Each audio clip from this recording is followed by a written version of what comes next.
una breve reseña por ahí de las distintas zonas de producción de caballos en el país. Y si esto les sirve como una orientación mínima para ver en qué región pueden ubicar su establecimiento, bienvenido sea. Bien, entre las zonas principales de producción de caballos en el país está la región pampeana, ¿sí? Que vamos a incluir en esta región las provincias de Buenos Aires, el centro y el sur de Córdoba, el noreste de La Pampa y el sur de Santa Fe. ¿Qué características les parece que hay en esta región que hace que sea una muy buena región para producir caballos?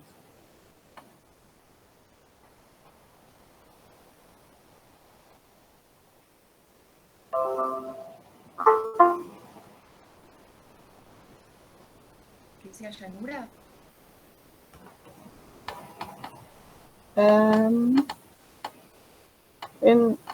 Sí, pero a veces te interesa que tenga un poquito de ondulaciones en algunas regiones, ¿sí? Va a haber zonas que va a ser lógicamente más llano, como decís, y otras zonas en donde va a haber ligeras ondulaciones. Está bien. Hay algunas otras características. ¿Nadie se anima con alguna otra característica? Un buen promedio de lluvia anuales, ¿puede ser? Muy bien, sí. Las lluvias influyen. Además de las lluvias, ¿qué otros factores? El pasto. Bien, el pasto que va a surgir como consecuencia de las lluvias y de qué más. ¿De qué otras características? De una temperatura ni muy elevada ni muy baja. Exactamente, o sea, influye el relieve, ¿sí? Que es, tenemos zonas de llanura, pero dentro de esa llanura hay zonas algo onduladas, ¿sí? Que es un buen suelo para que el caballo pueda hacer ejercicio y se fortalezca, pensando en que lo que queremos es un atleta principalmente. Las lluvias, el clima en general. Bien, en esta región, ¿sí? Encontramos gran cantidad de razas representadas, ¿sí?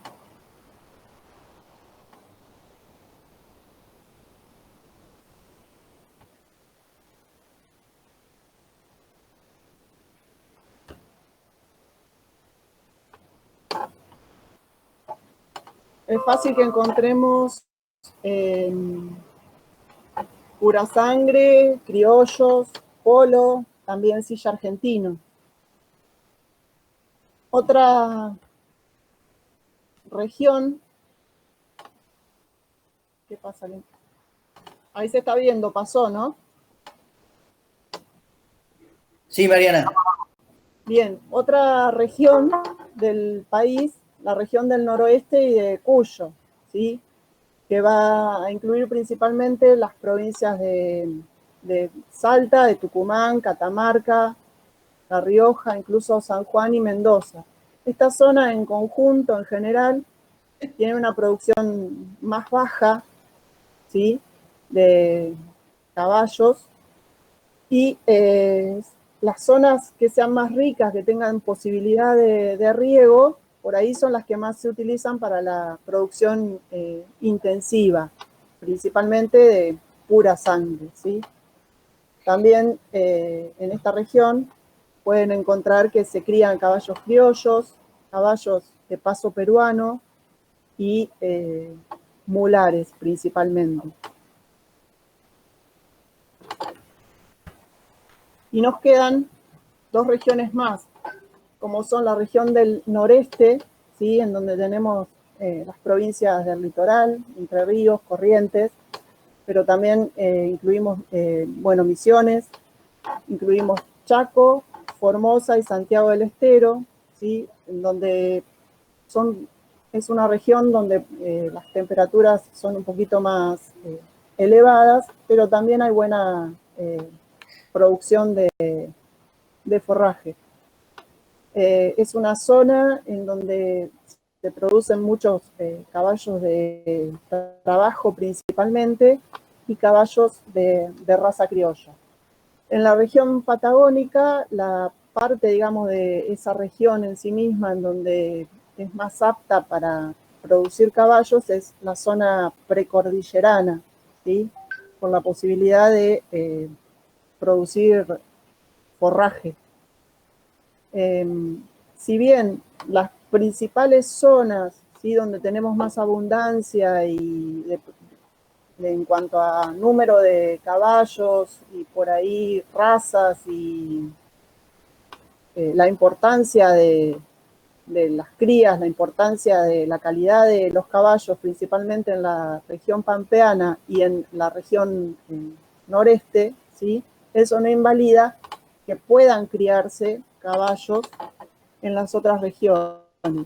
Lo que sucede también es que si pretendemos criar animales de raza pura, vamos a necesitar lógicamente una mayor inversión para poder llevarla a cabo en terrenos que por ahí no producen lo mismo que estas regiones, ¿sí? Hasta acá vamos más o menos, ¿de acuerdo?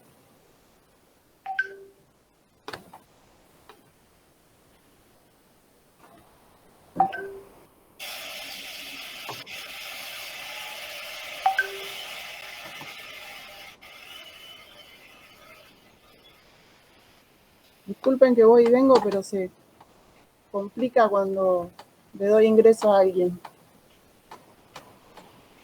Bien, si vamos a esta información que estuvimos compartiendo, que estuvimos mencionando, ¿sí?, si vamos a contrastarla con el mapita, digamos, que nos muestra las existencias del ministerio, vemos que esa información se ajusta bastante a la realidad, ¿sí?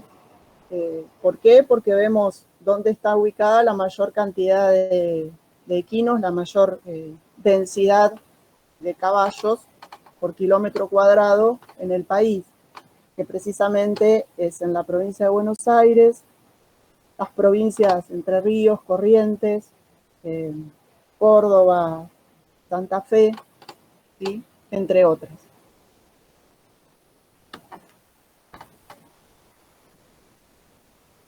Si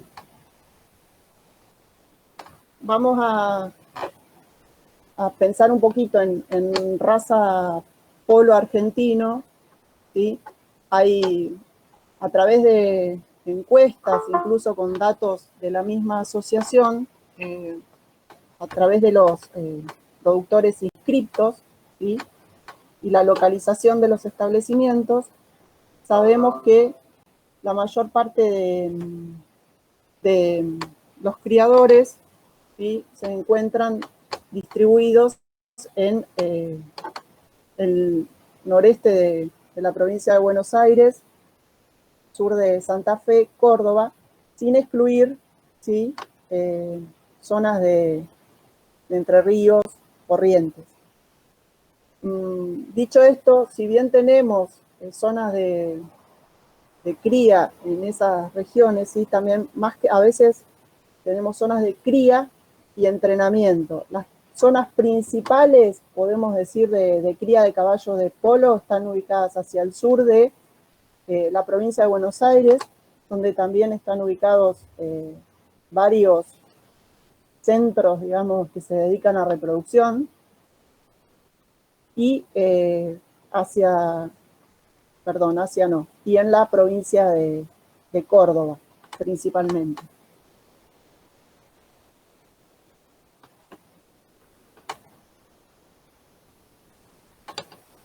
La raza pura sangre, tenemos 3 zonas principales, ¿sí?, más importantes, en donde se crían donde están los aras, coincide con la ubicación de los aras más importantes, o sea que obtienen mayores premios, mejores desempeño deportivo, están ubicados en la provincia de Buenos Aires, ¿sí? hay una zona muy importante en lo que es San Antonio de Areco hasta Luján, incluso llegando a la zona de Pergamino. Otra zona que está ubicada en la cuenca Mar y Sierra,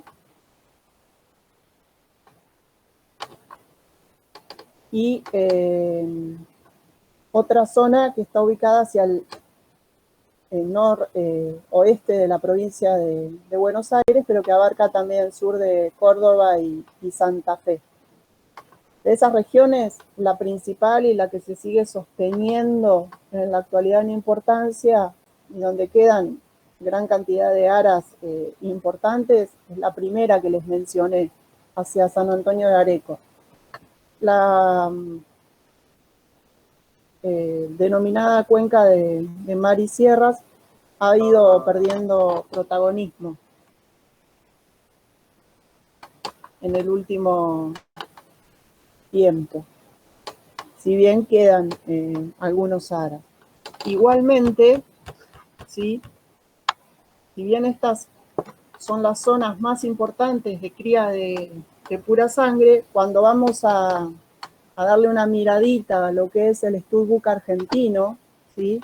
La entidad en donde se registran los puras sangres en el país, cuando observamos la información de los nacimientos, ¿sí? Estos son nacimientos incluso del año, vemos que si bien por estar en color rojo, casi bordó más oscuro, la mayor cantidad de nacimientos se registran en la provincia de Buenos Aires, vemos que hay prácticamente en todo el país distribución de nacimientos de la raza. ¿Qué quiero decir con esto? Que si bien la zona más importante de cría de pura sangre está en la provincia de Buenos Aires, también hay aras ubicados en el resto del país, como pueden ver a través de este gráfico. Con respecto a la raza criolla, no tengo datos más precisos, ¿sí? Pero ustedes saben que al ser una raza que tiene características de rusticidad, y en parte, como ven, en la regionalización de los productores, en los circuitos para competencia y de organización dentro mismo de la raza criolla de los criadores, ¿sí? Está prácticamente extendida en todo el país. Si bien podemos ver, aunque sea parcialmente, ¿sí? La importancia de la provincia de Buenos Aires, otra vez en la cría de caballos criollos. Esa importancia también está dada por la regionalización, ¿sí? de los criadores dentro de la misma provincia. Y ven que están descentralizados en 4 regiones, mientras que otros sectores del país por ahí están más distribuidos por provincia, mientras que en nuestra provincia tenemos a su vez 4 subregiones. Las zonas, si bien se puede criar en todo el país, y como habíamos dicho, las zonas más importantes o donde podemos encontrar la mayor parte de las cabañas más importantes de caballos criollos es en la provincia de Buenos Aires y en la zona del litoral. ¿Alguien quiere acotar algo? ¿Vos, Eva, querés comentar algo? No, Mariana. Bien, como otro dato, digamos, para intentar aportar a esto, tengo este gráfico de la distribución de caballos en lo que es la cuenca del Salado, ¿sí? Gráfico realizado por el INTA, Cuenca del Salado, a partir de los datos de existencia de equinos en Senasa, en donde vemos la importancia del caballo para la cuenca. Y salta a la vista que hay 2 municipios en donde hay gran cantidad de caballos, como son Chascomús principalmente y Ayacucho, ¿sí? Principalmente en Ayacucho no tengo datos súper específicos, pero sabemos que en Ayacucho hay muchas cabañas de caballos criollos, ¿sí? Lo mismo en Chascomús. En Chascomús podemos encontrar caballos criollos, caballos silla, cría de caballos para pato, ¿sí?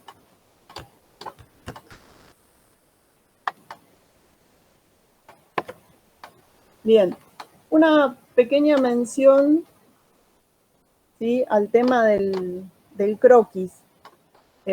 Por ahí como un intento de darles una ayudita más. El otro día hablábamos del croquis, que viene a ser la representación, un esquema, ¿sí?, un dibujito como si yo estuviera viendo de arriba el campo.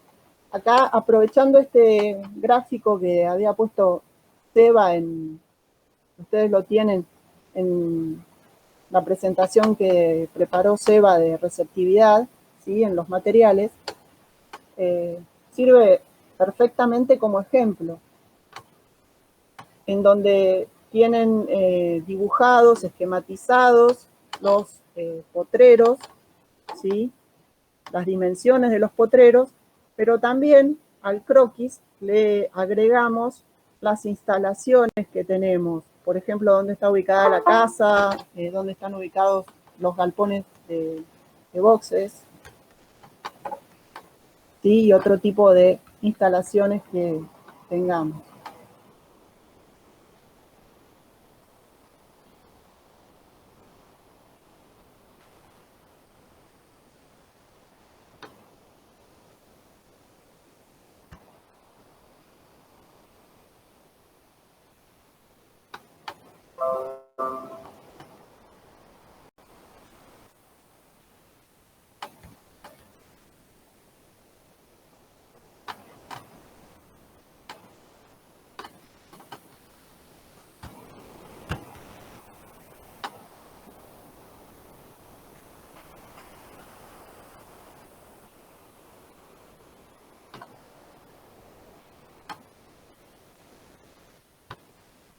Chicos, este esquema que muestra Mariana acá en pantalla es un esquema sencillo de un croquis.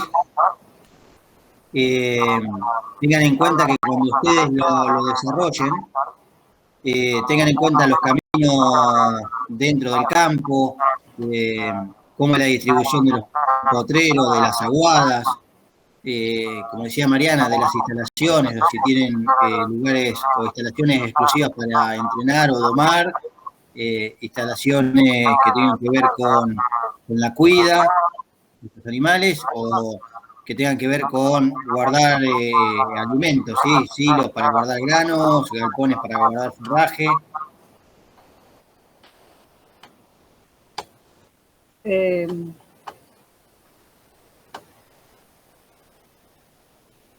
Claro, todo lo que ustedes necesiten para llevar adelante su producción.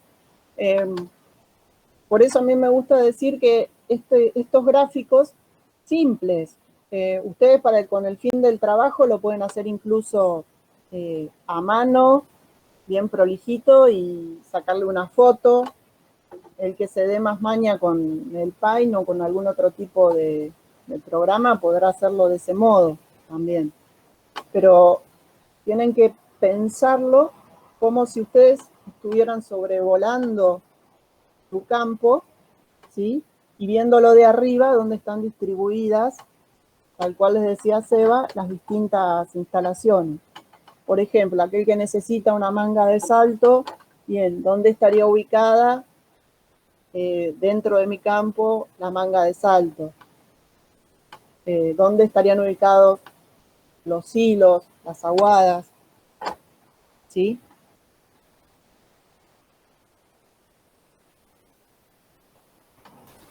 Profe, consulta. Yo a eso ya lo hice, por ejemplo. ¿A quién se lo puedo enviar para que me lo vaya corrigiendo, digamos? Tenés los horarios de consulta, ¿sí? Y si no, podrías ir enviándolo por mail. ¿A usted? Sí. Buenísimo.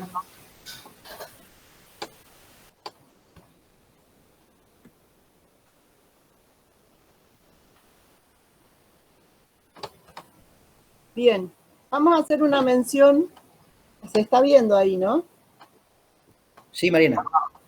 Bien, una mención de los genotipos de los pelajes.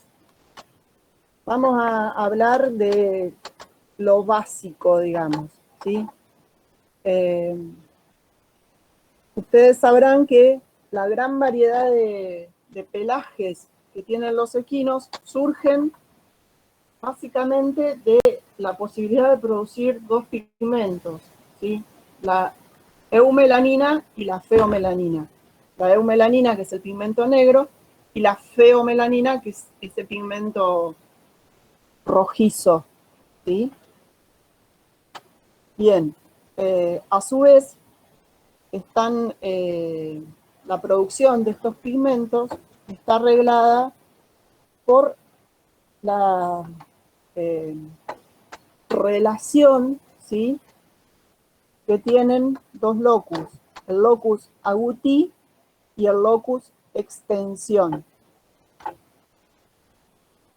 Según sea la presencia de un alelo dominante o recesivo en cada uno de estos locus y la combinación con respecto al otro, ¿sí? O sea, la relación de epistaxis, ¿sí?, va a ser primero el pigmento que se produzca y segundo la distribución de ese pigmento en el cuerpo. Vamos a empezar con el locus extensión, donde tenemos el alelo dominante E y el alelo recesivo E. El recesivo va a permitir que se exprese la feomelanina, ¿sí? O sea, el pigmento rojizo, podríamos llamarle. El dominante, ¿sí?, va a permitir que se produzca pigmento negro. Ahora bien, si vamos al primer caballo acá, no sé si se está viendo el cursor, el primer caballito de la izquierda. Solo con esto que les mencioné hasta ahora, el locus extensión, ¿sí? ¿Cuál de los dos alelos ustedes piensan que podría estar presente? ¿Dominante o recesivo? Para que produzca este color. ¿Recesivo? Bien, es el recesivo, ¿sí? El recesivo, que lógicamente para expresarse, ¿cómo tiene que estar?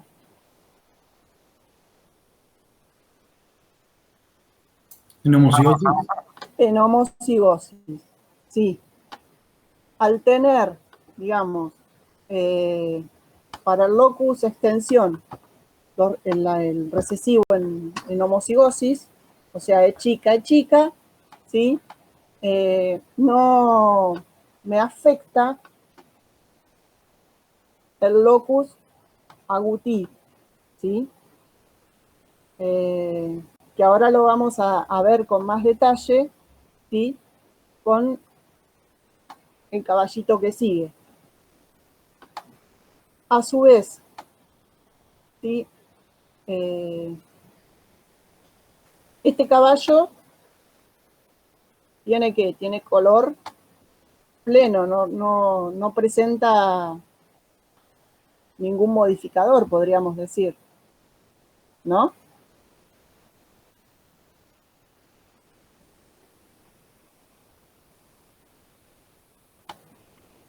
Profe, sigue hablando del segundo, digo, del primero o del segundo, ya pasamos.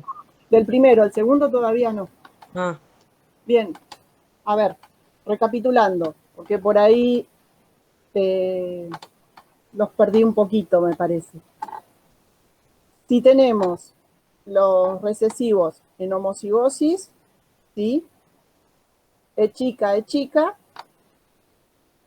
se va a manifestar la feomelanina, ¿sí?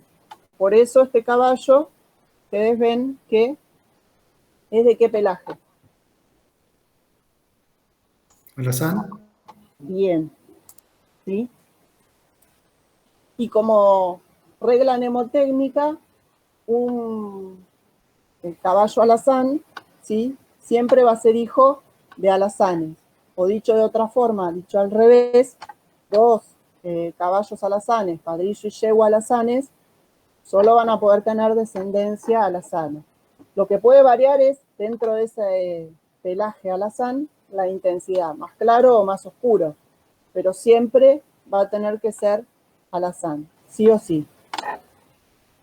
Antes, para no complicarlo, vamos a pasar al caballo que sigue y después volvemos un poquito a este. El caballito que sigue. ¿Cómo describirían el pelaje de este animal? La segunda foto. Que tiene dos distintos colores. Bien. ¿Qué colores tiene? Color negro en lo que es la crin, los cabos, la cola. Y Sí. el cuerpo, no sé, sería un marrón oscuro o a veces se le dice colorado. Colorado. Vamos a mencionarlo más como colorado. Me gusta más el término. Bien, entonces, teniendo en cuenta esas características que vos dijiste, ¿cómo se llama ese pelaje? Zaino. Bien. Acuérdense siempre que el grupo de los zainos, ¿sí? Tiene variaciones, que va desde los más claritos, que ¿cuál sería? ¿Alguien sabe? El zaino más claro, que a veces se lo denomina sin la palabra zaino.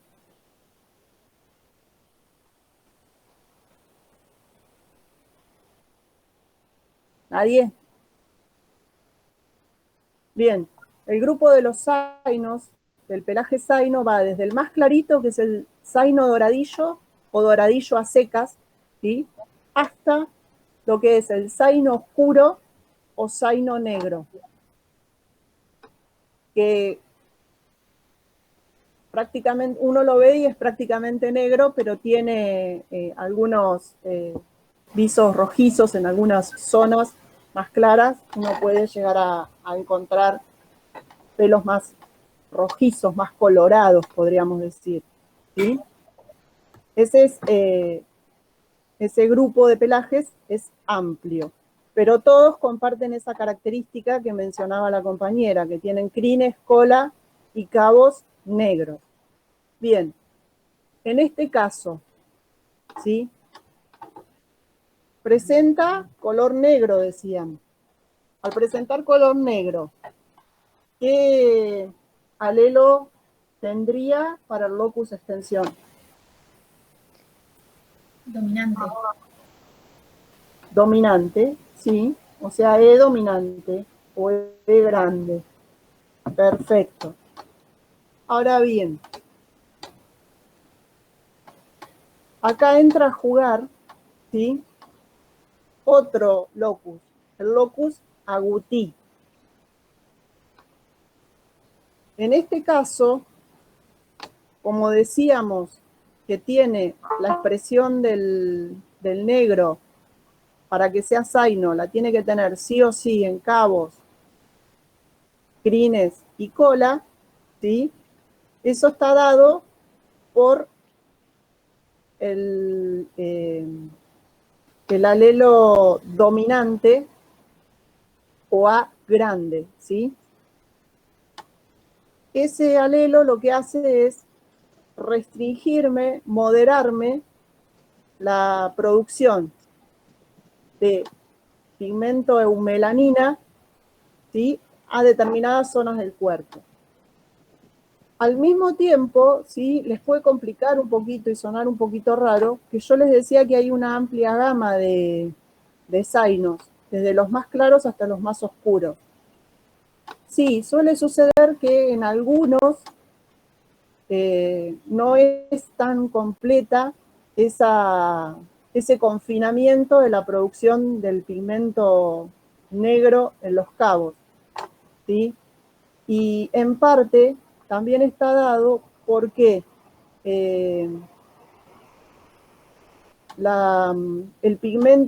tanto el pigmento feomelanina como el mismo eumelanina tienen una variación de color. Nosotros lo resumimos en rojizo y negro, ¿sí? Pero la gama es un poquito más amplia. Va desde un negro amarronado, el negro, hasta el negro más pleno, más furioso. Por eso es que podemos tener esos zainos puros, ¿sí? ¿Me entienden?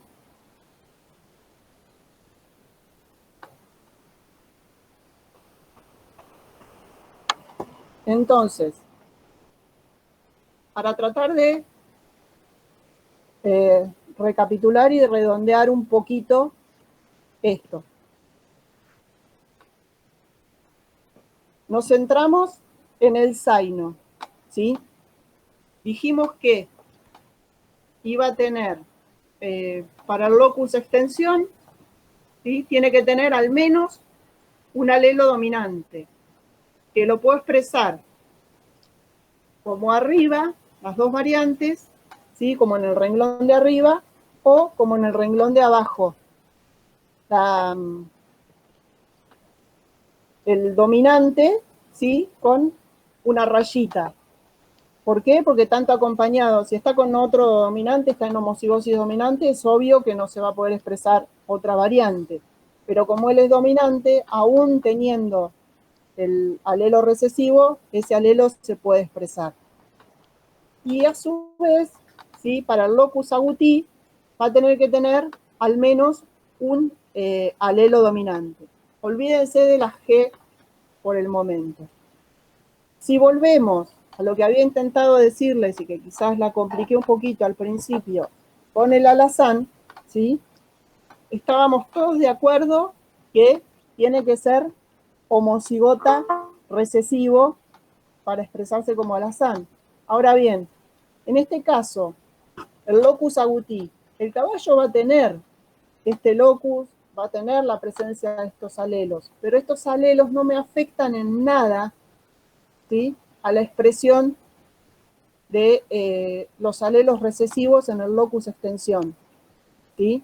O sea que en este caso no me importa, en el caso particular del alazán, no me importa, ¿sí? Cuál es, o no me lo va a mostrar en su fenotipo, qué alelos tiene para el locus agouti. ¿Se entendió hasta acá? Sí. Sí.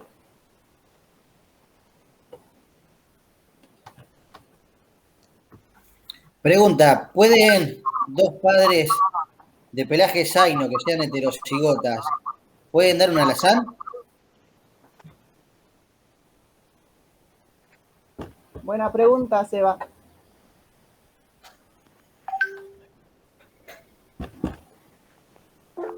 Sí, puede, Bien.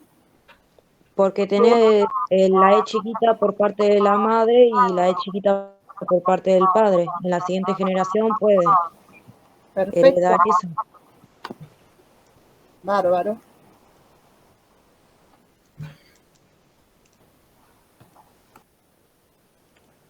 Bien, bueno. El caso particular del oscuro, ¿sí? Visualmente muchas veces es muy difícil distinguir un oscuro de un zaino de estos que mencionábamos más negro, pero para que lo sepan, porque por ahí a alguien se le puede presentar la incógnita de qué es lo que sucede si en el locus agouti tengo los dos alelos recesivos, ¿sí? Cuando están acompañando, obviamente con el alazán dijimos que no iba a tener efecto alguno, así que ya está descartado. La curiosidad sería con respecto al caballo que tiene al menos un alelo dominante para el locus extensión, o E grande, ¿sí? En ese caso, como está el recesivo del locus agouti y es homocigota, no afecta a la distribución del pigmento negro en el cuerpo. Y por eso el caballo va a ser de color oscuro pleno, salvo, ¿sí?, que tenga alguna otra carga genética o alguna otra condición que haga que presente calces o alguna particularidad sobre el pelaje oscuro, ¿no?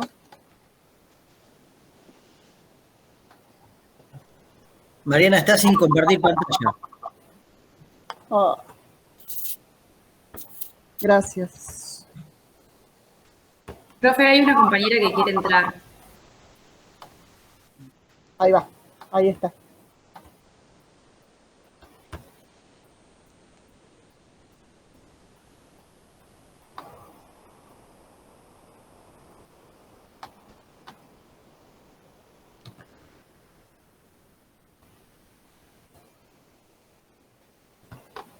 Bien, el oscuro, ¿quieren que lo repita? Sí, por favor. Bien, el oscuro es más que nada como para que lo tengan a título informativo, porque por ahí es más básico que al menos puedan tener en cuenta lo que es el alazán y el zaino, ¿sí? El oscuro, para poder manifestar color negro o pigmento negro, ¿qué alelo va a necesitar tener en el locus extensión? Es grande. Bien, perfecto. Al menos un alelo E grande o dominante para el locus extensión. Ahora bien, el locus agouti, habíamos dicho con el zaino, ¿sí?, que cuando estaba el alelo dominante, al menos uno, me iba a restringir ese pigmento negro a todo lo que fuera miembros, crines y cola principalmente, ¿sí? En este caso, para que me pueda, en un caballo oscuro que produce pigmento negro, para que me deje expresar todo ese color negro en el cuerpo, o sea, producir el pigmento en todo su cuerpo, en toda su piel, ¿sí?, voy a necesitar que el locus agouti esté en forma recesiva, ¿sí? O sea, que sea homocigota recesivo.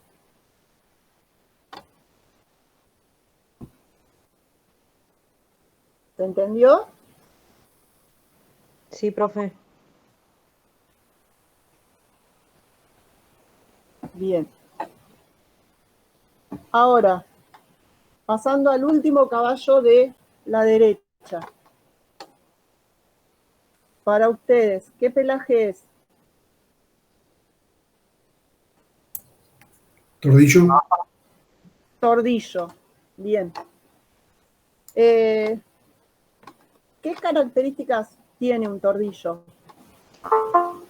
Tiene los cabos negros, la cola y el crin, y el cuerpo tiene como dos colores, un negro y un blanco.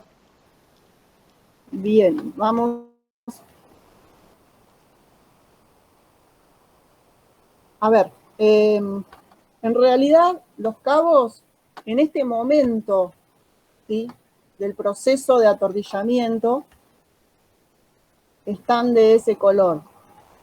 Pero lo básico del pelaje, ¿sí?, es que el caballo nace con un color, con un pelaje base, ¿sí? Pelaje base me refiero a los tres que estuvimos hablando antes, principalmente, pero al ir creciendo, al aumentar su edad, ¿sí?, va a ir sufriendo un encanecimiento prematuro y va a ir cambiando su pelaje, va a ir agregando pelos blancos en su cuerpo con mayor o menor rapidez, que varía con el individuo, varía con la raza, varía, en algunos casos varía con si es homocigota o no, y va a terminar siendo indefectiblemente blanco, ¿sí?, en la edad adulta. Algunos llegan a terminar blancos y otros no. Entonces, es un encanecimiento, como les decía, pierde la capacidad de producir la melanina con el tiempo. Y va a ir agregando pelos blancos en su capa base. Esta característica está dada por el locus grey, ¿sí? Para que un caballo sea tordillo, tiene que tener el dominante para este locus. Cuando está el recesivo homocigota, ¿sí? La característica no se expresa y por eso vemos el color completo tal cual es, sin encanecimiento o eventualmente una presencia de canas mínimas en todo caballo viejo, pero a una edad muy adulta, ¿sí? Y no al extremo del tordillo. No se manifiesta en la edad joven del caballo. Y como ustedes ven acá con los genotipos, ¿sí? Ustedes podrán observar, además de los locus extensión y agutí, está representado el locus grey, que en todos los otros, los 3 que ya estuvimos evaluando, ¿sí? Son recesivos homocigotas. En este caso, ¿sí? La compañera mencionaba bien que hay color oscuro, ¿sí? En este caso este tordillo está en proceso desde un caballo que ha tenido su base oscura, ¿sí? Por eso, y su genotipo va a tener como base la del oscuro, ¿sí? O sea que sería que el locus extensión, ¿qué va a tener que presentar? ¿El E dominante? Perfecto. Y en cuanto a agutí, Recesivo.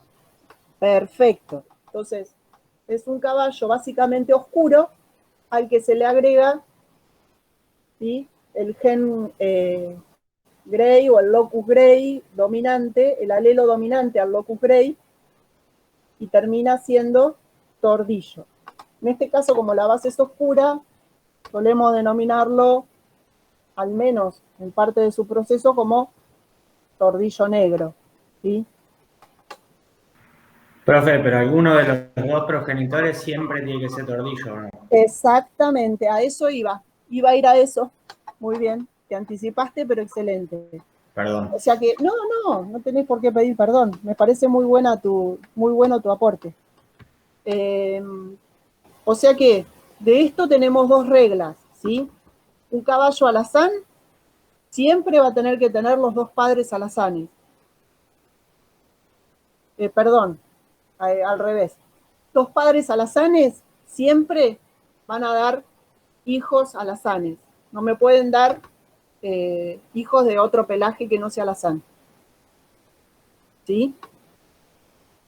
Caballos tordillos, sea la base que sea, van a tener que tener al menos un padre tordillo. ¿Sí? ¿Por qué? Porque el gen es dominante. ¿Sí? ¿Se entendió o los confundí? No, está bien. El tordillo, simplificando, ¿sí? Ustedes lo que tienen que tomar como base es que va a ser cualquiera de las bases, tanto sea el alazán, el zaino o el oscuro, ¿sí? Cualquiera de esas 3 bases con el agregado del gen Grey. Sí o sí va a tener que tener el gen Grey, sumándose y actuando por epistaxis, modificando la expresión de los otros 2, ¿sí?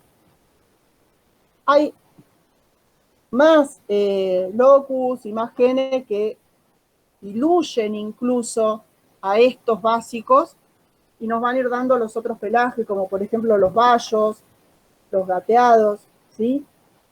Pero lo básico es esto. Lo más importante que tienen que entender es esto.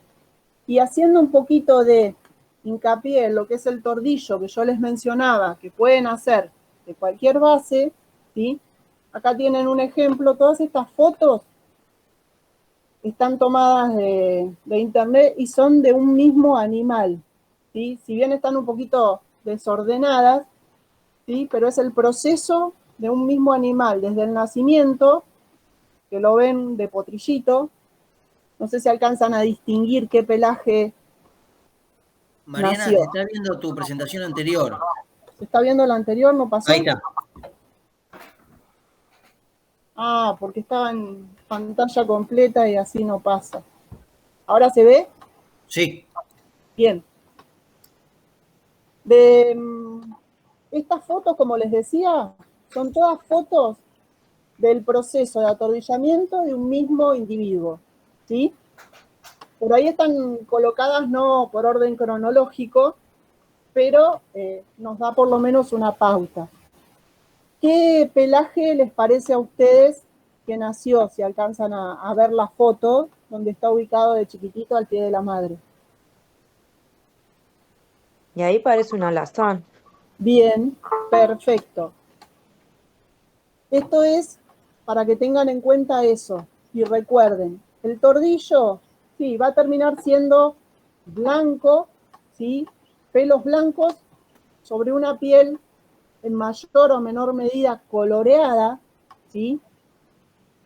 Y va a terminar siendo blanco con la edad, algunos más temprano, otros más tarde, ¿sí? Es un proceso y puede nacer de cualquier pelaje. El más común, o lo que más se conoce, es el oscuro, ¿sí? Pero me puede afectar a otras capas.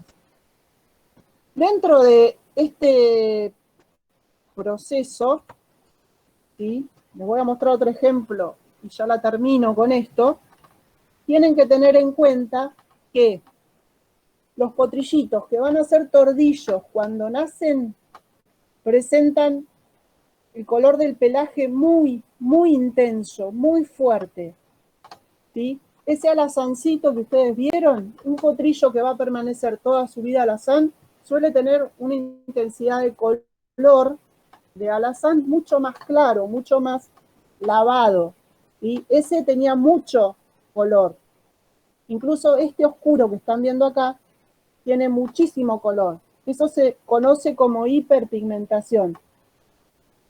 Para decirlo de un modo de entrecasa, ¿sí? El potrillo nace produciendo tanto color que desgasta a los melanocitos antes de tiempo y por eso después ese proceso de encanecimiento va a llegar a que todo su pelaje sea de color blanco, ¿sí? Manteniendo el color de la piel. ¿Cómo van a distinguir este proceso? Y si ustedes pueden observar en la foto de este potrillito, van a ver que tiene como anteojeras alrededor del ojo, ¿sí? Más claritas. Es muy común que el proceso de encanecimiento comience en la cabeza del caballo y se vaya extendiendo hacia el posterior. En algunos casos, como ven en la foto del caballo que está más ubicado hacia abajo y hacia la derecha, ¿sí? Comienza a insinuarse en la cara ese intercalado de blanco, esa aparición de canas, y un poquito en el costillar. Pero también lo que muchas veces nos da la pauta y nos ayuda a identificarlos cuando están en proceso es esta característica que ven en la cola del caballo, que ven que la mitad inferior, ¿sí? Está con cerdas blancas, ¿sí? Se ve parte de las cerdas blancas, incluso a veces que toman un color como blanco amarillento, ¿sí? Que nos hace sospechar de tordillo.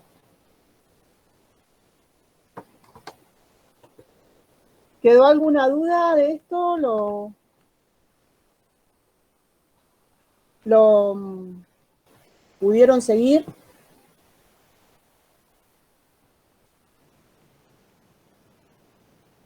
¿Están viendo ahora una foto con 2 caballos? Sí, profe. Bien. ¿Qué pelajes tienen o qué características tienen? ¿No son tobianos? ¿Los dos o uno? Overo y Tobiano, ¿no? Ese. Overo, sí. Overo y Tobiano. ¿Quién es quién? El de la izquierda, Overo. Y Sí, tobiano el de la derecha. A la derecha. exactamente. En general, ¿sí? Lo que podemos decir, overos, hay varios patrones de overos, ¿sí? Eso ténganlo en cuenta. Pero en general, overo tiene que tener alguna mancha, suelen tener abundante blanco en la cara, ¿sí? Desde Malacara hasta Pampa. Tienen generalmente calces altos, ¿sí? Que tienden a subir predominantemente por la parte anterior de las patas, y el blanco, las manchas blancas, ¿sí? Tienen una apariencia que es como que van subiendo desde la panza hacia el lomo, ¿sí? Por eso vulgarmente se dice entre los que nos gustan los pelajes que el overo es fácil imaginárselo como que pasó por un charco de pintura blanca y se salpicó de abajo hacia arriba, ¿sí? En el caso del tobiano, el tobiano puro, las características que tiene es que el blanco cae de arriba hacia abajo, ¿sí? Como si hubiera pasado por debajo de un andamio donde estaban utilizando pintura blanca y se le hubiera caído desde el lomo hacia abajo, hacia las patas. Otras características que tiene el tobiano es que en general su cabeza tiende a ser sólida o casi sólida. El máximo blanco que tiene un tobiano puro es hasta una lista, no mucho más que eso, ¿sí? Suelen conservar el color del pelaje básico sobre el cual está actuando el tobiano a nivel de lo que es el pecho y los flancos principalmente. Y el blanco de los miembros, ¿sí? Es mucho más común que suba por detrás, tanto de manos como de patas, al revés de lo que suelen hacer los overos. Eso por un lado. El caso del tobiano, también tienen que tener en cuenta que hay un locus específico, ¿sí? Que se lo simboliza con T mayúscula O, ¿sí? O sea que ¿por qué? Porque es también un gen dominante. Para que se exprese la característica tobiana, ¿sí? Un caballo debe tener el alelo dominante, al menos un alelo dominante. Por lo tanto, también para que yo pueda tener un potrillo tobiano, al menos uno de sus padres va a tener que serlo. En el caso de los overos, es dominante, pero suelen ser dominantes incompletos, ¿sí? Y tienen la particularidad que cuando cruzo overos entre sí, se va sumando blanco. Más allá de que hay algún fenotipo particular de overos, porque hay patrones diferentes de presentación de overo, ¿sí? Que tienen nombres específicos, y algunos de ellos tienen la característica de ser letales para los potrillos, son inviables con la vida. Por eso a veces es riesgoso cruzar overos entre sí. Y terminan, cuando se cruzan overos entre sí, llegamos a tener potrillos prácticamente blancos, a los que algunos le denominan albinoides de overo, ¿sí? ¿Se entendió algo? ¿Quedó alguna duda de esto?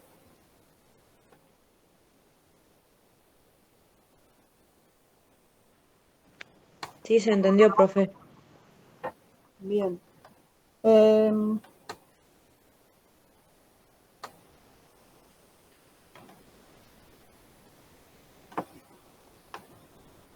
Me acordé de algunos datos para que tengan en cuenta, ¿sí? Hacerles mención de algo. Ustedes habrán visto que tienen una página del ministerio en donde están reseñadas algunas razas, ¿sí?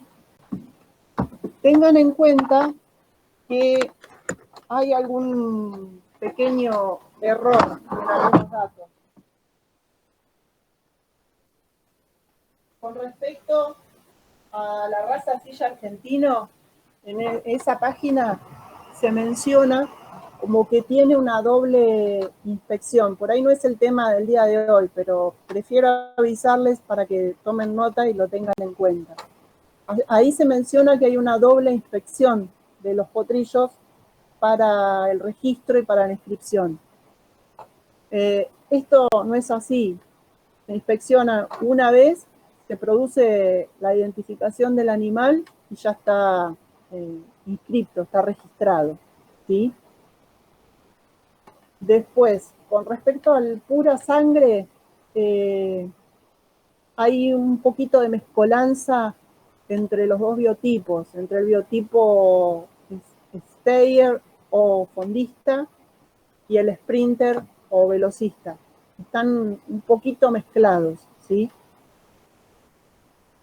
Y con respecto a los registros que menciona, sí, hay 3 entidades que registran caballos puros de raza, que son la Sociedad Rural, el Studbook Argentino y Fomento Equino.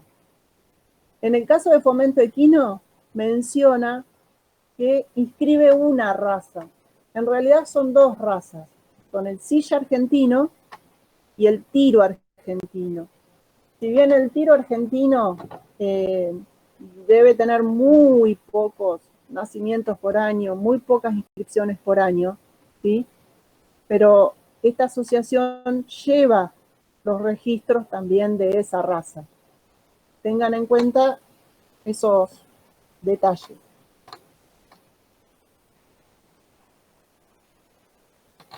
Bien, vamos a entrar a trabajar un poquito con el tema de receptividad.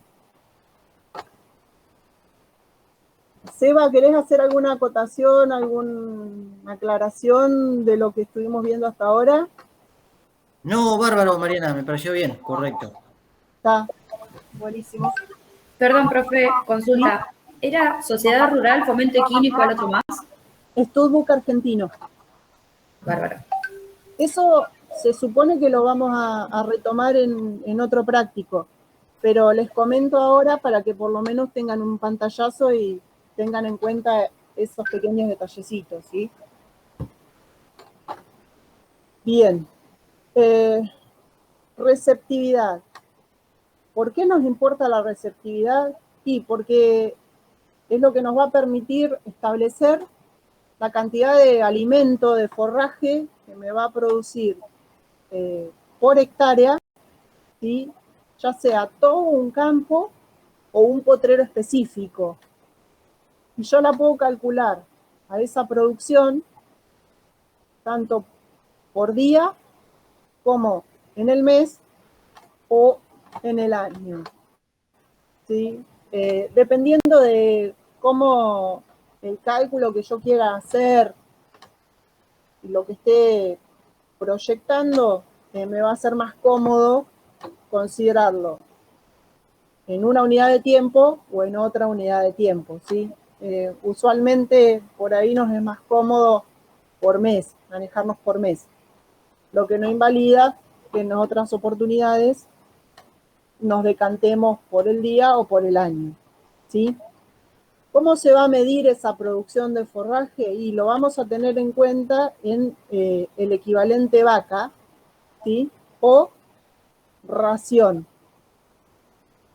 ¿Qué es un equivalente vaca? Porque quizás no todos ustedes ya hayan cursado bovinos, y el equivalente vaca es la medida que nos da los requerimientos que va a tener en promedio durante un año, ¿sí? Una vaca de cría de alrededor de 400 kilos de peso vivo, que va a estar gestando y a su vez va a criar a su ternero hasta los 6 meses de edad del ternero, momento en el que se desteta. Ternero que va a ser destetado con alrededor de 160 kilos, incluso en ese promedio de requerimientos, ¿sí? Se va a incluir el pasto que ese ternero va a estar consumiendo, además de la leche producida por su madre, ¿sí? Ese equivalente vaca, si lo traducimos a megacalorías de energía metabolizable, son 18.54 megacalorías, ¿sí? Por otro lado, les mencioné otra unidad, la ración. La ración es, digamos, cubre esta misma cantidad de requerimientos, ¿sí? Cubre el equivalente vaca, pero es la cantidad de alimento, ¿sí?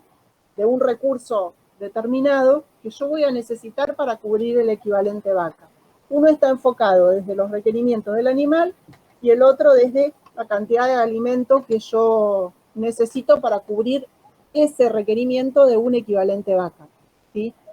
En términos generales, los usamos como sinónimos.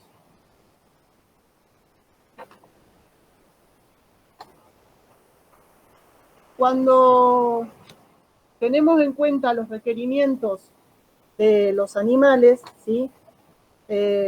Para calcular la receptividad y para ver si nuestro campo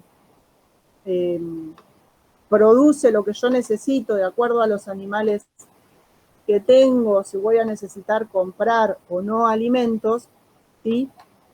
Vamos a considerar los requerimientos de los caballos, pero traduciéndolos a equivalentes vaca, ¿sí? Cuando tomamos en cuenta los requerimientos de la yegua de cría, ¿sí? En el año, el promedio durante el año, una yegua reproductora es de 1.2 equivalentes vaca. Y si observamos en esta curva, en este gráfico, vamos a ver que los mayores requerimientos, ¿sí? Van a estar dados en el momento del parto y alrededor de los primeros meses de lactancia. Hacia el fin de lactancia y en el momento del destete van a estar los requerimientos más bajos. Por eso hablamos que el promedio es de 1.2 equivalentes vaca, pero en el año tenemos consumos o necesidades mayores y menores más que consumos, ¿sí?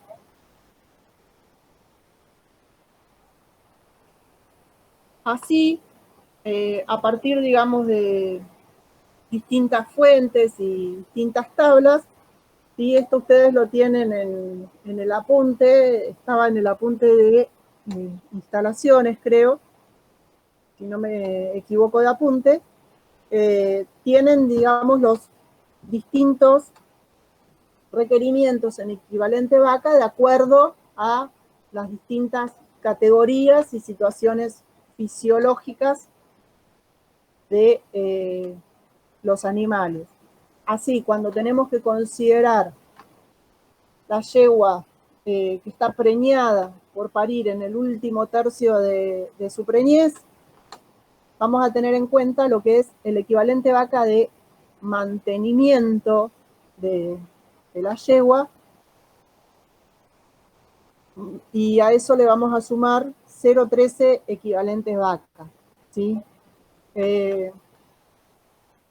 ¿A qué hago referencia cuando hablo de un caballo en mantenimiento, una yegua en mantenimiento?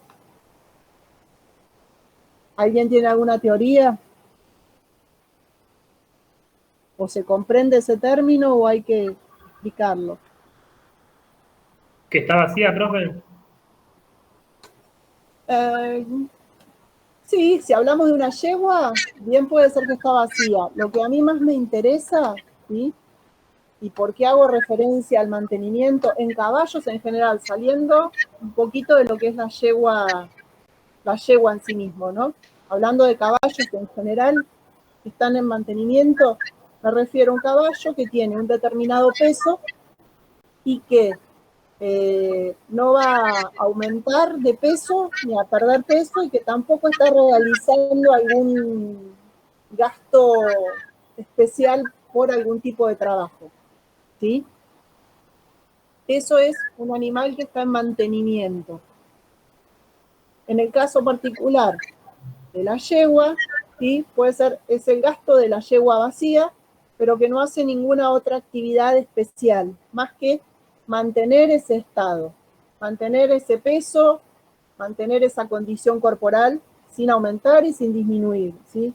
Entonces, por eso a la yegua preñada en ese último tercio de preñez le agrego esos 0,3 equivalentes vacas, que se asume que es lo que va a estar necesitando, se sume por ese estadio de preñez. Lo mismo tienen como, si necesitan para la yegua en lactancia, cómo lo pueden calcular, ¿sí? Teniendo en cuenta el peso vivo de la yegua, ¿sí? Va a tener un equivalente vaca de mantenimiento. Por ejemplo, si vamos a una yegua de, como ven en el cuadrito abajo, ¿sí? Una yegua de peso vivo de 600 kilos, para mantenerse, ni ganar ni perder peso, va a necesitar 0,98 equivalentes vaca.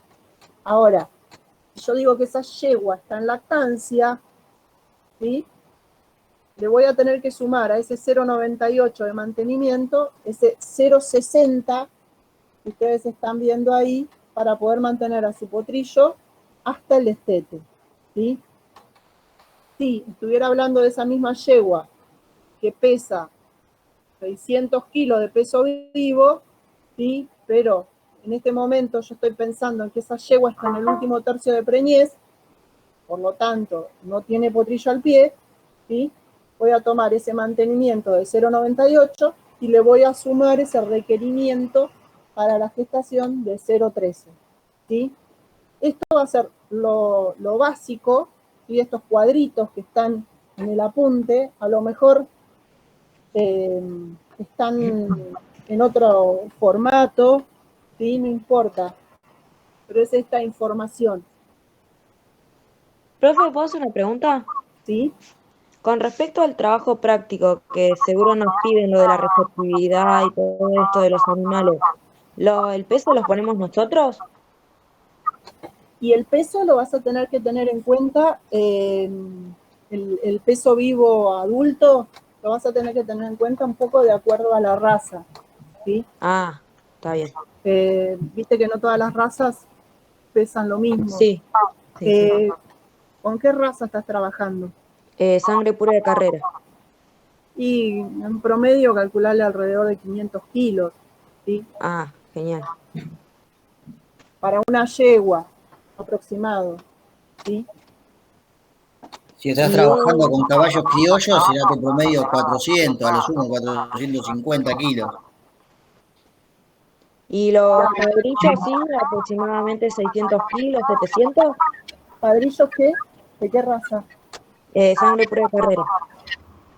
Y alrededor de 600. Ah, está bien. Voy a preguntar eso con el tema de criollos. Si hacemos diferencia entre padrillos y yeguas con el tema del peso. Sí, Julián. 400 la yegua, 450 el padrillo. Sí. Bárbaro, gracias.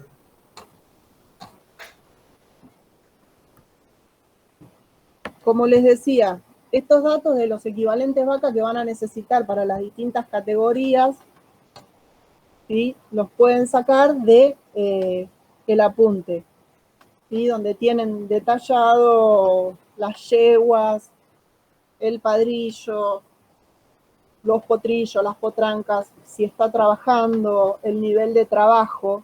Bien. Ahora que más o menos mencionamos el concepto, ¿a ustedes para qué les parece esta receptividad? Para tratar de recapitular un poquito. ¿Por qué me interesa la receptividad y por qué me interesan estos requerimientos de los animales? ¿Qué puedo hacer yo con esas dos informaciones? Para saber cuánto alimento le tenés que dar a tu animal. Bien, por un lado eso, para saber qué cantidad de alimento voy a necesitar para cada animal. Es un punto de partida. ¿Qué más? Saber cuántos caballos vas a poder tener en tu campo. Perfecto, sí.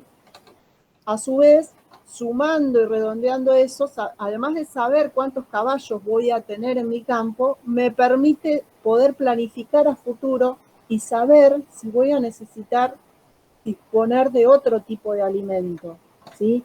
En el tema de receptividad, cuando intentamos saber en el campo si lo que me produce mi campo me alcanza, también voy a tener que tener en cuenta que en muchos casos, ¿sí? No voy a tener un único recurso, un único tipo de forraje, podríamos decirle, o de producción forrajera, ¿sí? Que vamos a tener distintos recursos que van a tener distintas producciones y que incluso van a estar disponibles en algunos casos en distintas épocas del año, ¿sí? Entonces, teniendo en cuenta que mi campo tiene este tamaño, por ejemplo, tiro un número al azar, 100 hectáreas, ¿sí? Si son 100 hectáreas de campo natural, va a tener un tipo de receptividad. Ahora, si yo sé que tengo 50 hectáreas de campo natural y tengo 50 hectáreas de otro recurso, ¿sí? Tengo que considerar eso y ver si con esos recursos y esa superficie me alcanza. ¿Sí? Va a ser distinto a si es todo campo natural. A lo mejor esas 100 hectáreas, toda de campo natural, no me van a alcanzar para determinada cantidad de caballos, pero sí, esas 100 hectáreas yo las distribuyo entre campo natural y otros recursos, me pueden llegar a dar para mantener esos caballos con una compra mínima de alimentos o incluso cero compra de alimentos o al revés. Entonces, todo esto me permite ir planificando esas necesidades que yo voy a tener y saber de antemano, ¿sí? Si voy a tener que sembrar algún tipo de recurso para mejorar esta receptividad y poder ir aumentando la carga o mantener la carga de animales que yo quiero tener en ese espacio, y a su vez para poder, digamos, reducir eventualmente costos, porque si yo sé que voy a necesitar en tal momento del año tal tipo de alimento, eso me permite comprarlo con anticipación. Si lo compro con anticipación, voy a poder ser más selectivo en la calidad, y no solo en la calidad, sino también en el precio muchas veces, ¿sí? Y esto también está relacionado con el tema de las instalaciones que a ustedes se les pedía que delinearan qué tipo de instalaciones iban a necesitar, ¿sí? En la APO anterior. ¿Por qué? Porque de acuerdo a tener en cuenta si yo voy a necesitar comprar alimento y cuánto, voy a tener que tener, digamos, previsto qué instalación necesito para guardar ese alimento, ¿sí? En esta compra previa. Y si voy a un nivel un poquito más chiquito, estoy en un momento del año y tengo un potrero de tantas hectáreas y tengo este grupo de 10 caballos, bueno, puedo ver si para este mes, por ejemplo, me va a alcanzar este recurso o no.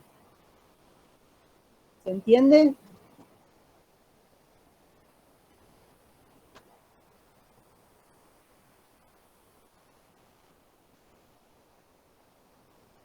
¿sí?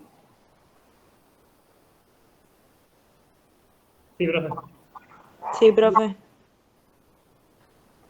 Bueno, vamos a pasar a ponernos un poquito en una situación problemática para que a ustedes les sirva de puntapié y de base para después poder resolver lo que les vamos a pedir que hagan para esta APO en el trabajo, ¿sí?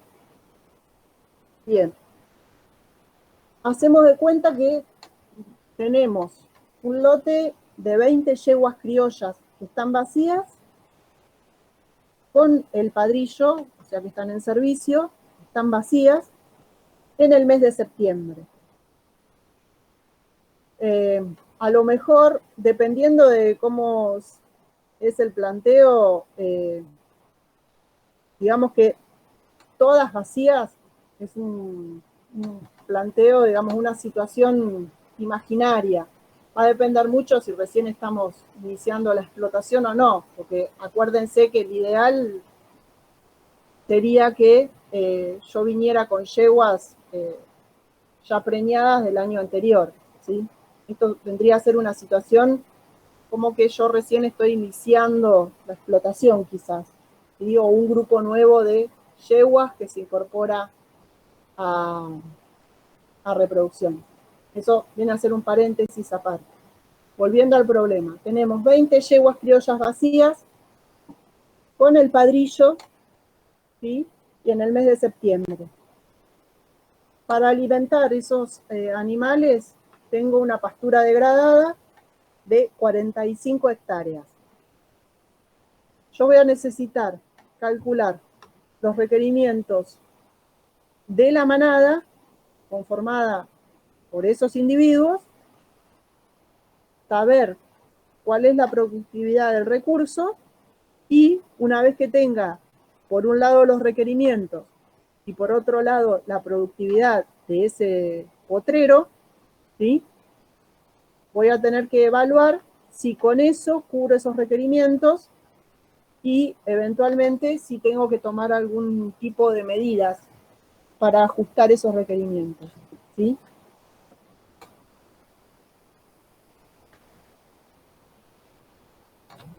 Bien. Los requerimientos de la manada.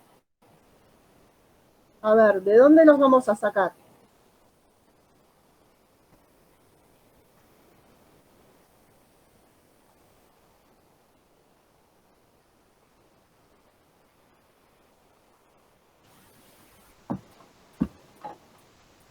¿Se acuerdan de las tablas que le mostró Mariana?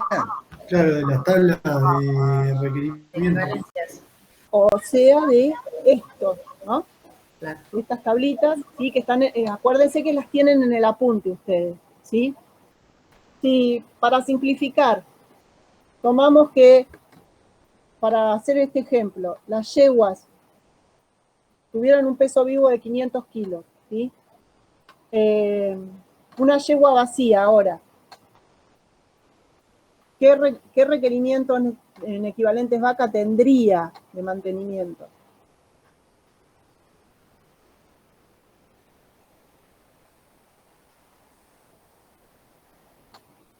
$0.88.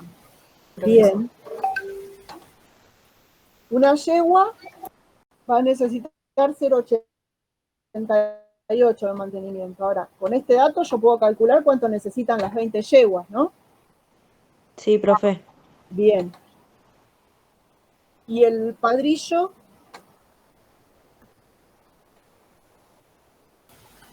Y si pesa 600, $0.98. bien. El padrillo criollo un poco pesado. Ah. Pero bueno. Ahora, ¿cómo estaría el padrillo? ¿Sería mantenimiento o no? Dijimos septiembre y estaba el padrillo con las yeguas, o sea que estaba en servicio. Lo principal que por ahí no se los mencioné, tienen que tener en cuenta con respecto al padrillo, ¿sí? Que los requerimientos van a variar si el padrillo está en temporada reproductiva, o sea, dando servicios, ¿sí? O si está fuera de la temporada reproductiva. Entonces sería 1,2. Más o menos, para redondear, si tomamos este valor del padrillo en temporada de 600 kilos. Si bien 600 kilos me parece un poquito mucho para un padrillo criollo, para el ejemplo, tomemos este, ¿sí? Entonces, con esos datos podemos calcular cuánto necesitan, ¿sí?, nuestros animales.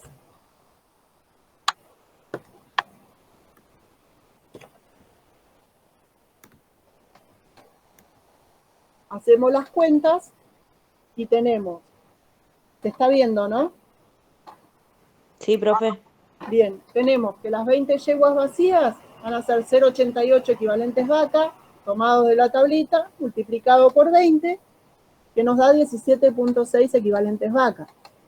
El padrillo, tomamos el que está en temporada de 600 kilos y tomamos como un 1,2 equivalentes vaca, lo que nos da que en total por día, ¿sí?, van a necesitar 18,8 equivalentes vaca. Eso era por día. Ahora estábamos en el mes de septiembre, ¿sí? Y acá me equivoqué porque yo le puse agosto, ¿sí? Mes de septiembre. Un lapsus. Ahí lo arreglo para que ya quede. Bueno, va a ser un poquito inferior a esto, porque es un día menos, pero bueno, tómenlo como referencia. Multiplicamos esos requerimientos de un día de toda la manada, conformada por las 20 yeguas y el padrillo, y lo multiplicamos por los 30 días del mes de septiembre. Vamos a necesitar 582 equivalentes vaca, ¿sí?, para alimentar a nuestra manada, ¿sí? Bueno, eso había salido de acá y de las otras tablitas. Ahora, sacamos lo que requería la manada. Vamos a necesitar saber cuál es la productividad del recurso. Eso, ¿de dónde vamos a sacar la información? ¿Sí? Vamos a buscar la información, ustedes tienen entre la bibliografía y distintos apuntes, distintas tablas. Hay uno en donde están las raciones, ¿sí? Y bueno, ahí buscan el cuadro que más se adapte a la zona en la que ustedes estén trabajando y de acuerdo al recurso, y pueden fijarse lo que producen. Este cuadrito, por ejemplo, está hecho por mes, ¿sí?, y en raciones o equivalentes vaca por hectárea, ¿sí? Por eso, si nos fijamos en este renglón de la pastura degradada, que es el recurso que nosotros teníamos, una hectárea, por ejemplo, en el mes de enero, va a estar produciendo en el mes 30 equivalentes vaca. Si vamos a esa misma hectárea de pastura degradada en el mes de noviembre, va a estar produciendo 60 equivalentes vaca o 60 raciones por hectárea, ¿sí? A su vez, tenemos que en un año completo, esa pastura degradada nos va a estar produciendo 320 equivalentes vaca o raciones, como gusten, por hectárea. Bien, teniendo esta tablita con estos datos, ¿sí?, yo puedo volver para sacar la receptividad de mis hectáreas, ¿sí? Para el mes de septiembre, si nos fijamos en esa tablita, ¿sí?, vemos, buscamos acá septiembre, vemos 10 equivalentes vaca en el mes en una hectárea, ¿sí? Nosotros teníamos 45 hectáreas. Entonces hacemos la cuenta y sabemos que tenemos en total disponibles en esas 45 hectáreas de pastura degradada 450 equivalentes vacas, ¿sí? Vamos a cotejar lo que produce esta pastura con lo que necesitaba nuestra manada. Nuestra manada necesitaba 582 equivalentes vacas, ¿sí? Pero nuestra pastura produce 450 equivalentes vacas. Entonces, cuando voy a hacer la cuenta, ¿sí? Entre lo que necesito y lo que tengo, veo que me faltan 182 equivalentes vacas.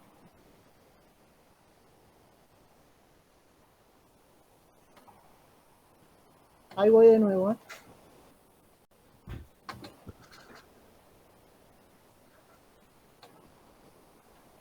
Entonces, dijimos que nos faltan 182 equivalentes vacas.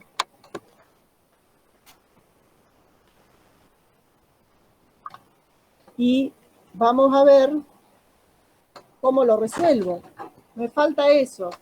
¿Qué podría hacer para cubrir ese faltante?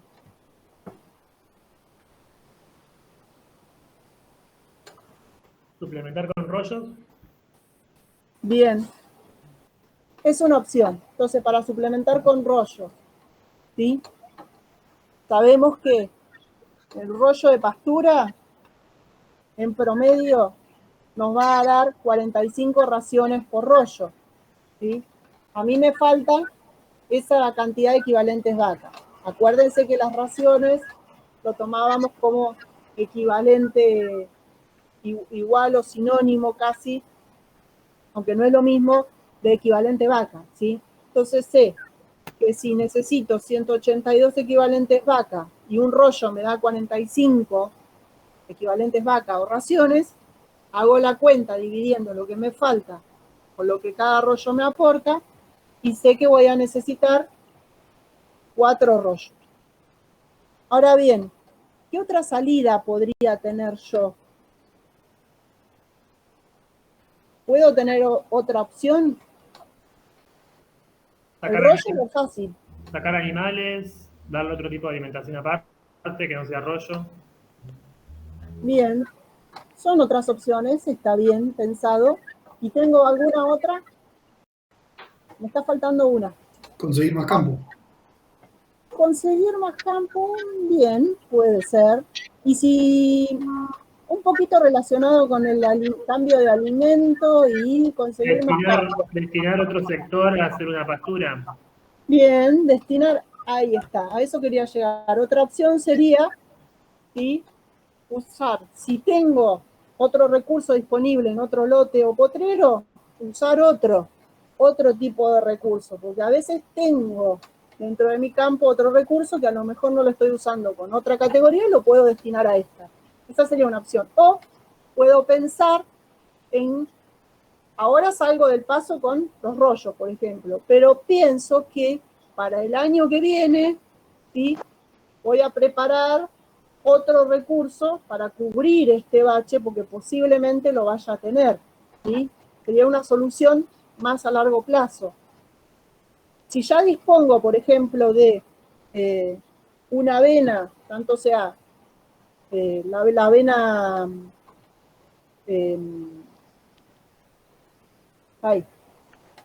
avena tardía, ¿sí? Puedo destinarla a cubrir ese bache, si no la estoy usando con otra categoría. O si tengo un ryegrass, por ejemplo, que no estoy usando con ninguna otra categoría, usarlo para cubrir ese faltante.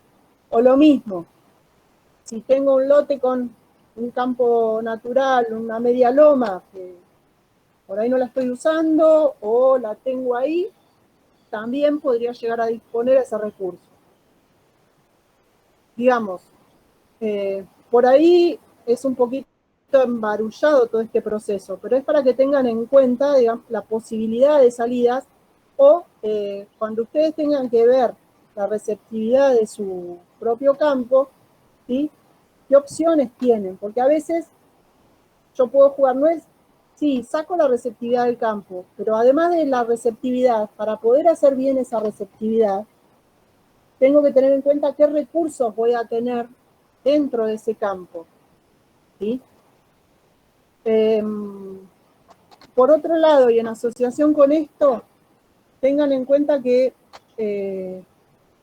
hay meses del año en los que por ahí faltan recursos. Entonces, ¿qué opción tenemos? A ver, ¿en qué momentos del año por ahí es más fácil que me falte forraje y qué salida puedo tener? En invierno. En invierno, bien. ¿Y entonces qué puedo hacer en el invierno?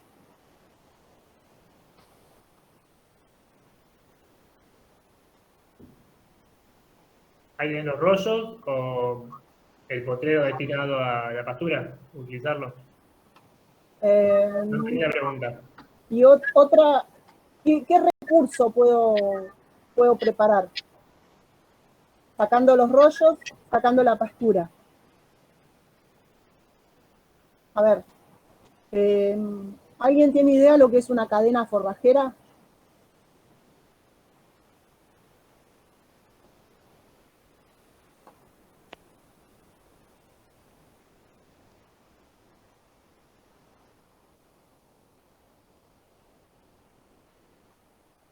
¿No? No, profe, por mi parte no me acuerdo. ¿No te acordás? Bien. Bueno, la cadena forrajera son los distintos recursos, ¿sí? Los distintos forrajes que yo voy a tener disponibles para usar en el año. Básicamente, resumiéndolo bien simple, una cadena forrajera está compuesta normalmente por las pasturas o el recurso que yo voy a tener disponible la mayor parte del año, ¿sí?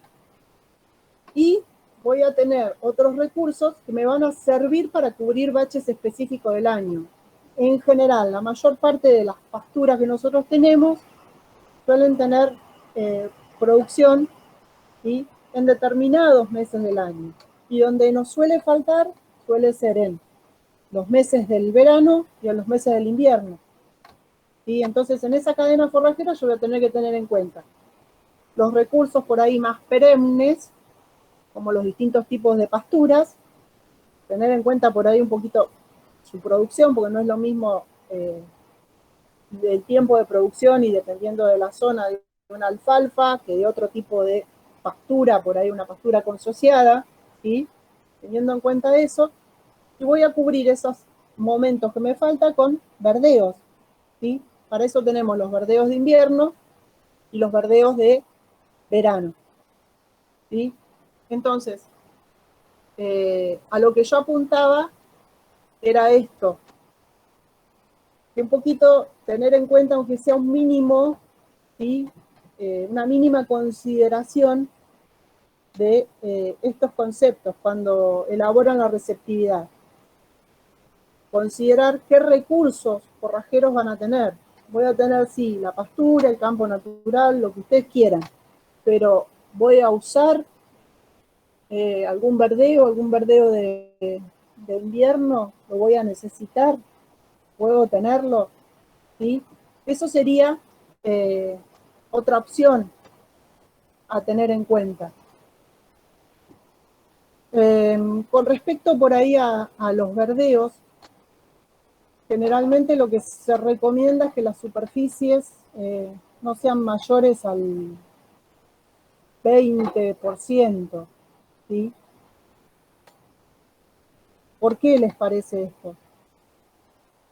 El verdeo de invierno o de verano se usa en qué momento.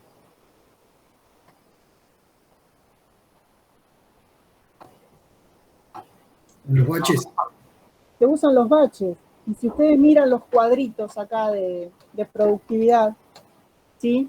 Van a ver que producen en determinados meses y después no los tengo. Entonces, por eso también, ¿sí? Tener en cuenta un poquito, ¿sí? Este máximo por ahí de superficie.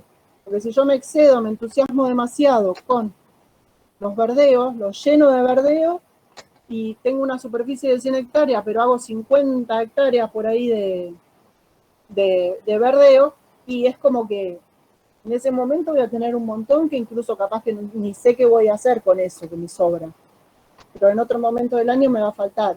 Entonces, por ahí son datos como para que traten de ir acomodando, ¿sí? Las distintas fichas o piezas del rompecabezas. ¿sí? A su vez, ¿sí? Esos verdeos me van a generar un costo específico, ¿sí? Van a tener un determinado costo.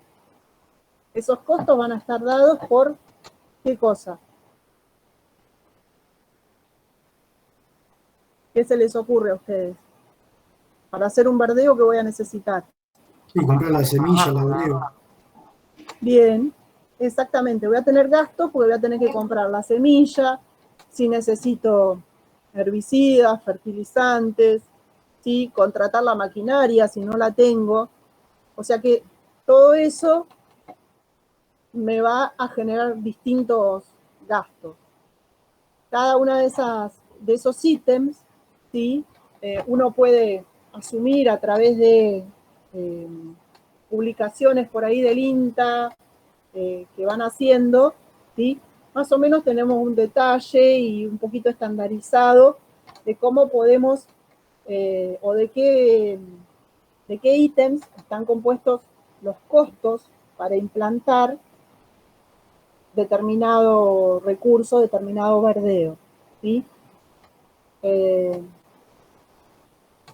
Si tomamos como base este cuadrito en donde tenemos detallados los costos de lo que es el laboreo, la siembra, la protección, los herbicidas, los fertilizantes, la semilla misma, ¿sí?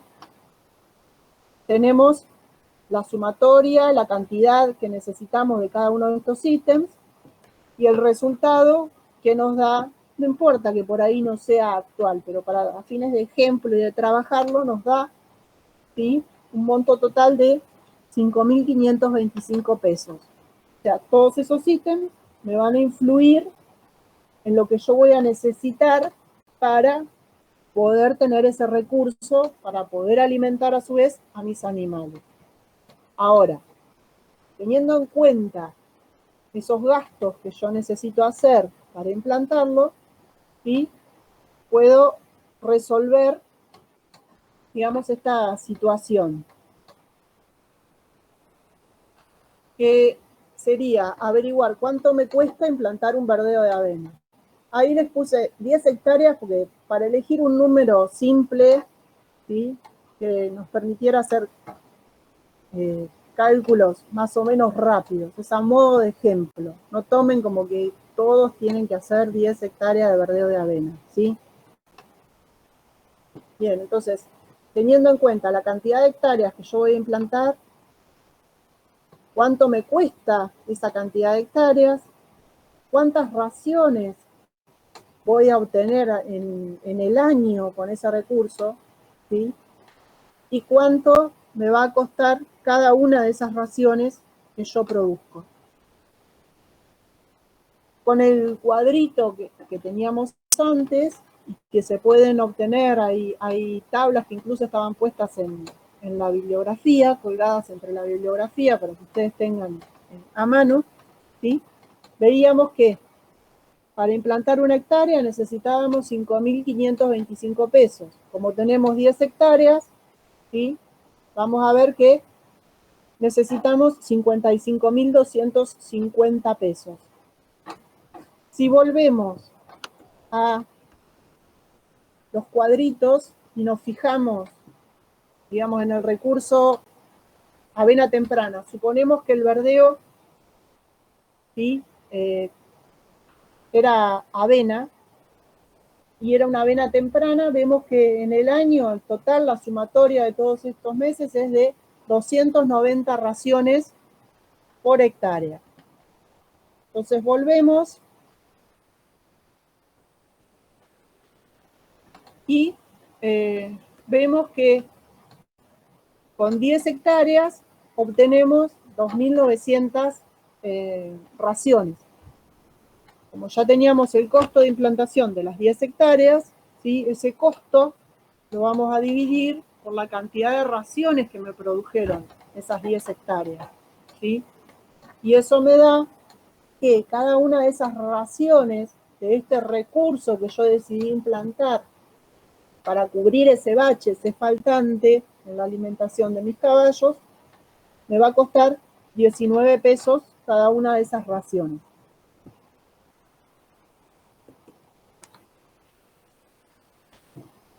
¿Entendió cómo es el mecanismo?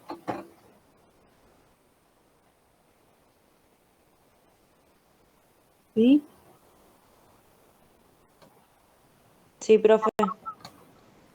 Bien. ¿Se ve ahí bien? Sí. Bueno, vamos a pasar entonces ahora a las consignas de lo que ustedes van a tener que trabajar para para el trabajo, ¿sí? Lo que ustedes van a tener que hacer en su trabajo. En función del tamaño de su campo, ¿sí? Tienen que calcular la receptividad. La aclaración a este punto es un poquito lo que veníamos charlando y mencionando antes, que tienen que considerar qué cantidad total de hectáreas le asignaron a la explotación, ¿sí? Qué recursos van a tener y cuántas hectáreas de cada uno de esos recursos, y a su vez que este pedido de cálculo de receptividad es para todo el año. ¿Sí? Van a tener que tomarse el trabajito de ver cuánto producen sus hectáreas de los distintos recursos a lo largo del año y hacer el cálculo general, sumando todos esos recursos. ¿Sí? Con respecto al tamaño del campo, habían surgido consultas que yo les había pedido que esperaran un poquito y que revisaran la bibliografía de cómo determinaban el tamaño de las explotaciones. ¿Cómo van con eso? ¿Encontraron algo? ¿Necesitan orientación?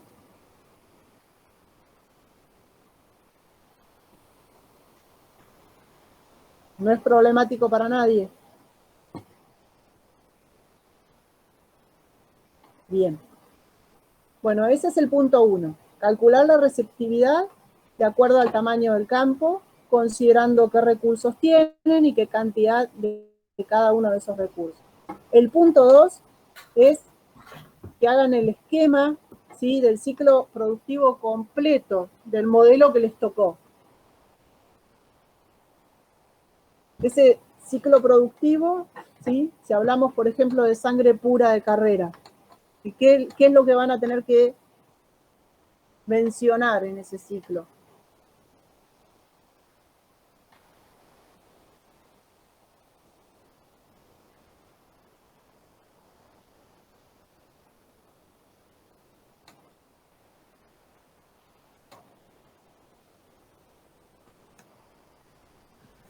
¿Alguno que se anime? ¿Qué tenemos durante el año en el sistema productivo de la cría de caballos?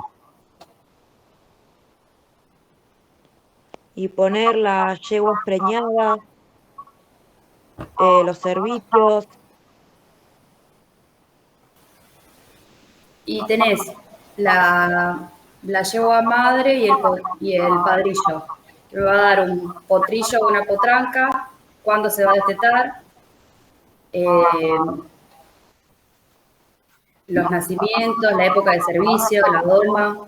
Bien, eso se traduce en el calendario anual o que ese calendario involucre varios años de acuerdo a las categorías que ustedes tengan en el campo y las actividades que realicen en determinados momentos del año. Al padrillo también hay que poner el ciclo productivo. El ciclo productivo te engloba todo. Ah, Vos en un momento del año en particular vas a tener épocas de servicio que va a involucrar varios meses. En esos meses van a estar las yeguas y los padrillos claro, trabajando. está bien. En el caso de no tener padrillo en tu establecimiento, se darán servicios afuera o se inseminará en forma artificial. Ah, genial. Y otra cosa que tienen que tener en cuenta Perdón, Seba. No, sí. En el ciclo productivo es el tema de siempre no pierdan de vista en qué momento o qué tipo de animal venden, ¿sí? Porque por ahí hay modelos, ¿sí? En los que van a tener que considerar la doma a una edad y hay otros modelos que capaz que no doman en absoluto, ¿sí? O sea que eso también, fíjense un poquito qué tipo de animal venden. Sí, Seba, te cedo, disculpa la interrupción. Todo esto ustedes, chicos, lo tienen en la bibliografía, tienen todo el material disponible para ir armando esto. Ah, genial, profe. Entonces, en un año calendario, o sea, de qué mes a qué mes hacen los servicios, de qué mes a qué mes se desteta o puntualmente cuándo es el destete, la categoría R1, desde dónde hasta dónde va a lo largo del año, la R2, la R3, cuál es el momento del año en donde venden sus productos. ¿Qué producto venden? Profe, ¿y eso hay que hacerlo también en un PowerPoint o lo podemos hacer a mano y que sea prolijo y visible y ahí lo pegamos al trabajo? En general creo que conviene que lo peguen al trabajo. Ahora, si vos lo podés hacer a mano, prolijo y sacarle una buena foto y pegar la foto en el trabajo, es una opción.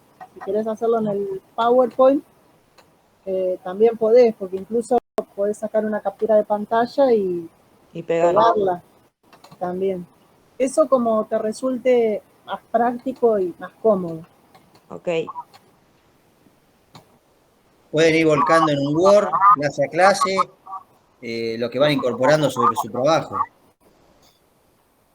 Y no se asusten si por ahí, llegado un punto determinado del trabajo, consideran que por ahí tienen que rever, redistribuir algo, hacer alguna modificación en algún punto de una actividad anterior, ¿sí? En eso tienen alguna libertad, ¿sí? Mientras se atengan al modelo que se les dio, pueden ir modificando, si así lo desean, puntos anteriores. Profe, una pregunta.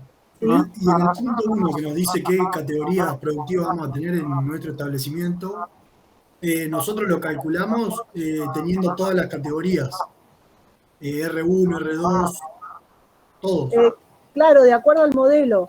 Por ejemplo, todas esas categorías que estás mencionando las vas a tener en raza criolla o eventualmente polo, por decirte algo, pero no en pura sangre. No. Está ¿Sí? bien. Sí. Profe, ¿cómo es su mail para poder ir enviándole? El mío es Sí. Mariana.daniela.saborido con S y B larga, @gmail.com. Le subí la presentación en PDF de la semana pasada dentro de la Moodle en la APO 1. Ahí también lo tienen anotado, cualquier cosa, y tienen el mail de la cátedra también si alguien lo necesita.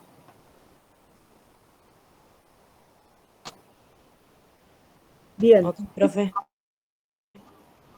Esos eran los dos primeros puntos.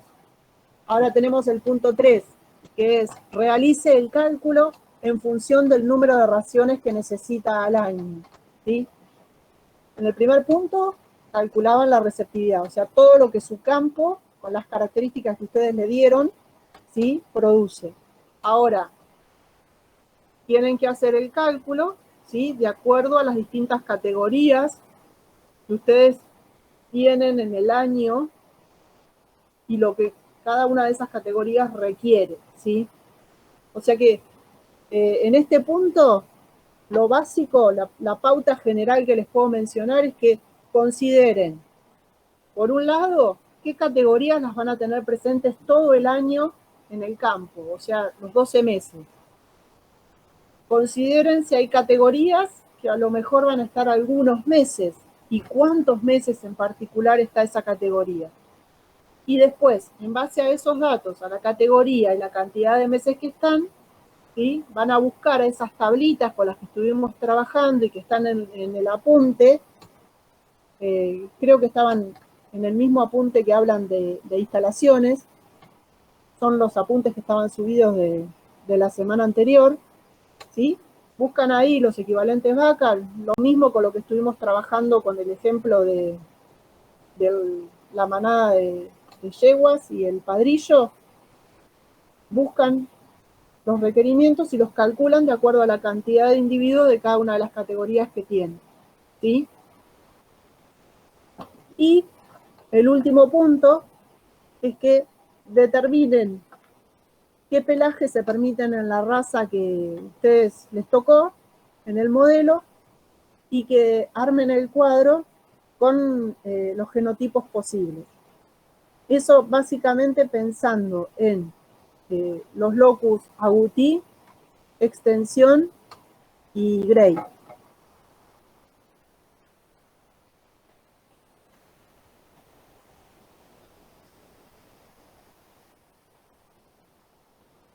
¿Alguna pregunta más?